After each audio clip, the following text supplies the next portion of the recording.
Ďalšie Audi A4 2018 ročník a vybíjanie batérie. A toto už není prípad, kde len odpojíme rádio, ako hovoria profesionáli. Toto už není taká sranda.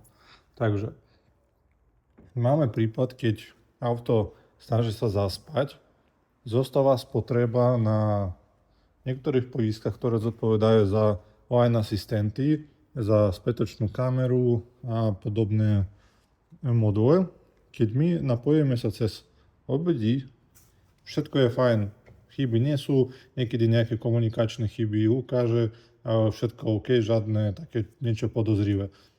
Vypneme auto, dáme mu zaspať, stále vidíme, že napríklad gateway komunikuje, aj keď auto malo by zaspať, pri tom gateway komunikuje, ale žiadna ďalšia jednotka nekomunikuje, pretože gateway vypol komunikáciu cez seba, povieme takto, cez OBDčko, gateway a potom k autu. Tak rozumieme, že niekde je tam vo vnútri problém. Tak ideme a zistíme, že stále komunikuje a nevypína sa naša kamera.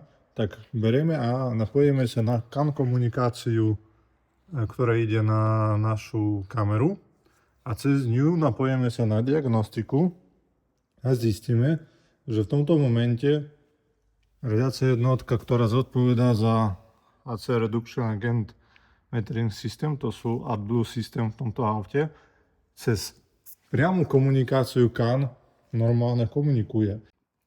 Pritom, keď my komunikujeme cez OBDčko, gateway nám túto riadiacu jednotku nevráti, pretože je odkodovaná, plus odkodovaná v riadiacej jednotke motora, systém akoby je vypnutý a všetko je OK podľa auta.